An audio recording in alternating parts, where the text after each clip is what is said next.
Hello, my waters! Welcome to With Lars Studio, and here with me is my manager from Star Image, Vince Apostol! Yay! Yay! Woo!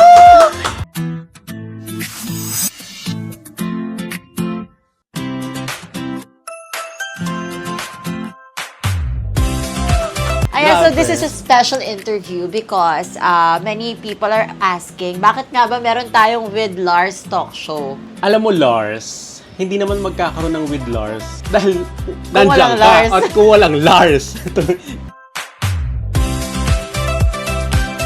Okay, alam mo, Lars, hindi magkakaroon ng with Lars kung walang Lars. Ayan, so bakit ba tayo nag-come up with Lars? So yes, this is my idea. I want something na parang after pageantry, ano bang gagawin ko with Star Image, di ba? Oo. And you guys, like also with Sir David and you, Mom Vince, parang come up with like, oh sige, mag-talk show ka. Gagawin natin yung studio na yan. Ayan. So, more than that, ano bang natin, kaya nating i-offer sa mga magiging guests natin or magiging mga brands na ka-partner natin? Well, sa partnership talaga, ito yung part na critical for a producer side. Kasi syempre, bilang producer, malaki din yung ininvest natin for us to have this talk show.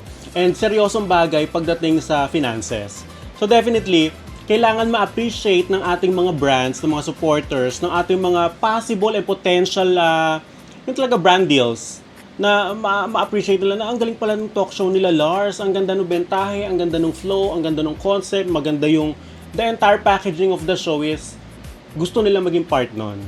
Yun yung gusto natin mangyari. And successfully, feeling naman natin with all the episodes na nirelease na natin and yung mga episodes na yun talagang pinapanood. Ang ganda ng traction ng tao, ang ganda ng attachment, the comments are commenting. Yeah. Ganun Comments ba? are commenting. The likes are liking. And the reactions are Reacting. Oo. Hard reactions talaga ang binibigay ng ating mga viewers. And yun yung gusto nating i-take part doon sa mga brands na makaka-appreciate na gusto nila maging parte ng With Lars, ng talk show. Kasi hindi siya hindi siya madali, maraming proseso pagdating sa likod ng programa. Madaming inaasikaso, madami tayong sinakripisyo, lalo na ikaw, 'di ba? Lalo na si Matt, kayong dalawa. Sobrang dami kaya gusto natin mag-materialize at least yung programa. And ang ganda ng attachment nito pagdating sa viewers. 'Di ba? Ramdam niyo naman 'yon, ramdam mo 'yon.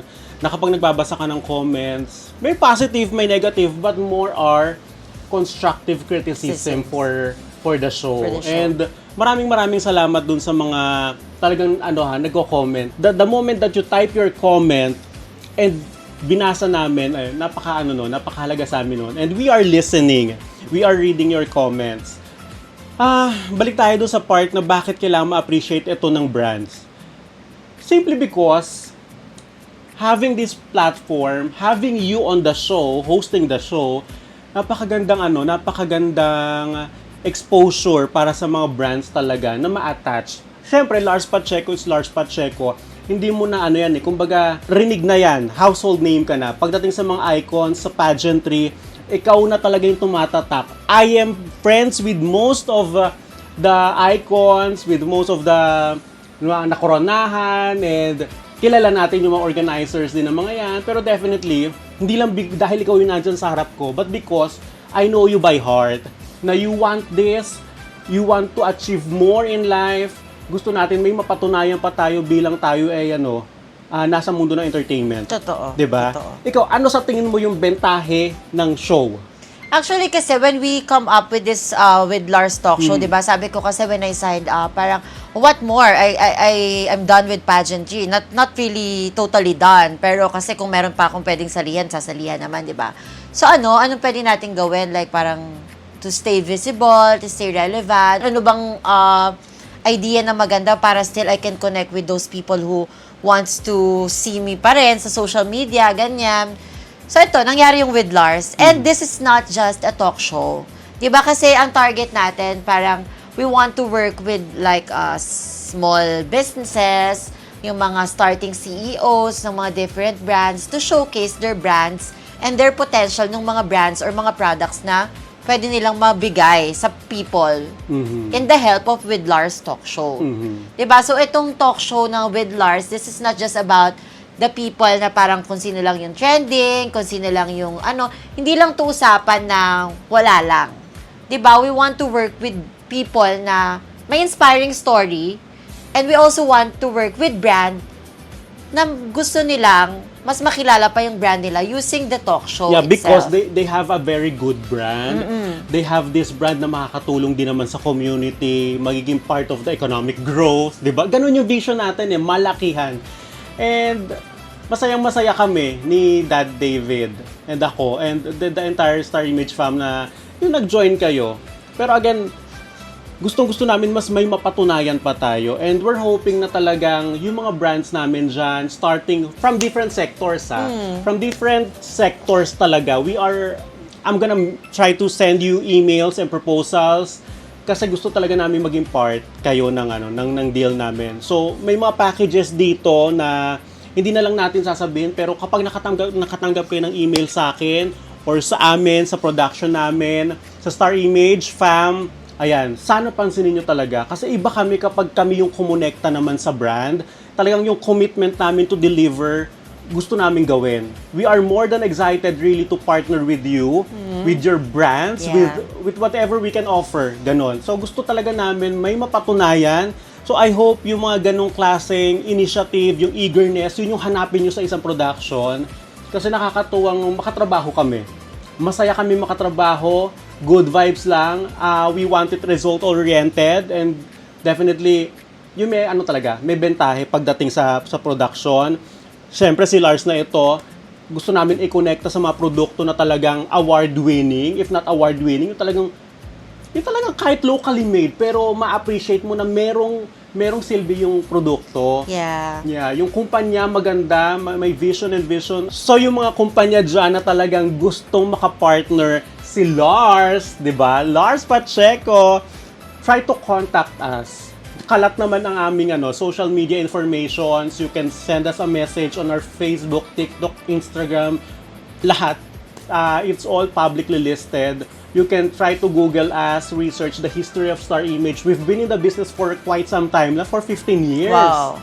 So yung 15 years na yun, napakadami na namin sigurong napatunayan sa industriya pagdating sa pagpapatrending, the virality, yung mga concepts na Out of the box. na talagang naging award-winning.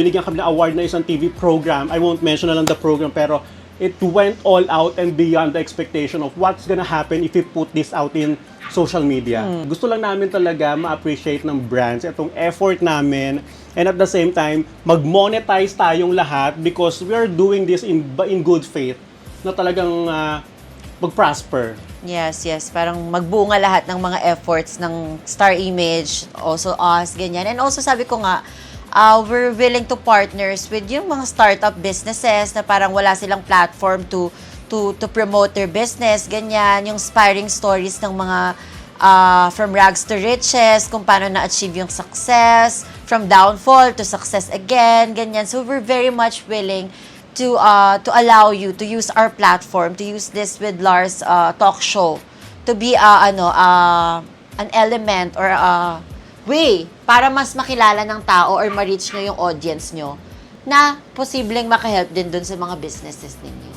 Kasi 'di ba usually before sa mainstream media, merong mga programs na talagang yung tawag sa program, ang palabas nila puro mga products lang, kung paano nagsimula yung isang business, ganyan. So we want to do that as well here in With Lars. Yes. So parang this talk show is parang versatile talk show na pwedeng inspiring, pwedeng masalimuot na kwento ng buhay mo, and also pwede rin yung mga success stories ng mga businesses ninyo or company ninyo. Pwedeng-pwede natin yung pag-usapan dito sa With Lars. Actually, tsaka hindi mahal magpa-promote dito sa production ng With Lars. Kasi ang Star Image Studios, meron kaming mga nilatag na packages, very affordable and very flexible.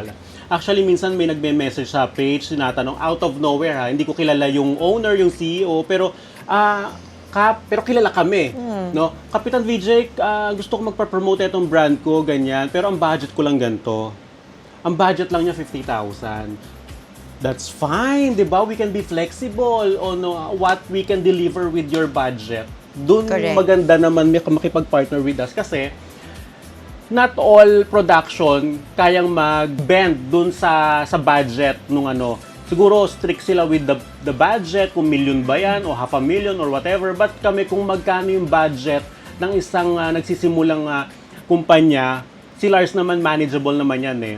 So, kailangan lang talaga mag-usap tayo, siguro mag-meeting, definitely, di ba? Pag-usapan. And lahat ng packages namin dito sa With Lars, 3 packages yan. It all comes with not just the interviewing the CEO, pero after the interview, doon papasok yung we'll create reels for them. Yeah, Doon long-term palang- partnership. Exactly, doon pala magkakaroon ng yung talagang totoong promotion na makikita nyo na will shoot doon sa lugar ninyo, sa shop ninyo, sa office ninyo, sa warehouse ninyo. So gumagawa kami ng reels na you can use for social media advertisement naman on their side. And at the same time, yung contractual partnership natin, if it's 6 months or 3 months or 1 year, more than that, we want to deliver talaga. We want our clients to be happy. We'll be part of your marketing team, di ba? Outside your company, you have a marketing family na talagang gusto mag-deliver, gusto mo yung mapatunayan. Yeah, Ganun so, tayo. and our vision kasi is not just after the interview, it ended there. We want long-term partnership with the brands that we gonna work with, diba? So parang, ang ganda nga nung idea ng talk show na hindi lang siya daldalan, like, kung ano lang yung trending, ganun pag-usapan, diba? Kasi meron tayo ditong segment na Wish Colars where we grant someone's wish, diba? So parang, more than the talk show itself, more than na we want to be seen or mapanood ng mga tao, we have that vision na parang, okay, to give back, to do things na parang, not just for us, but for others as well, diba? So, ganun. Ayan, so thank you so much. And of course, from us here with Lars Talk Show and from Star Image Artist Management, if you guys want to collaborate with our talk show with Lars, you just have to contact starimageartistmanagement@gmail.com. Put our details, the numbers that you have to call or the email that you have to email para mag-send ng collaboration. And if kami naman, we see potential in your brand, kami na mismo yung kusang paglalapit ng mga sarili namin kung gusto nyo lang naman. So Yeah. kami, hindi naman kami mahirap katrabaho, and we promise, ang oath talaga namin dito sa Star Image, na kung ano yung ipapagawa, we will deliver and we will make you satisfied, 'di ba? Ganon. Thank you! Thank you so much, my mom, my manager, Vince Apostol. First time namin mag-interview together. Sabi niya, ang hirap pala. So sabi ko, sige, let's make a talk together na parang pwede nating mapag-usapan kung paano ba nagwo-work, kung paano ba makapagpa-interview dito sa ating With Lars Talk Show. So, thank you so much, Mom. Love you. Thank rin you. for all the efforts Yes, para yes. ma-put up tong studio natin. Grabe, lahat ng nakakapunta dito, nawawaw sila. Kasi nga, grabe, halang effort nyo naman. As in, to just ganun lang, in a snap, naka-build kami ng ganito with a very much hardworking team. And everyone here sa studio, Star Image Fam, grabe yung support with each other, and we're very much willing to do that sa mga makaka-partners natin and makaka-collaborate natin na brand.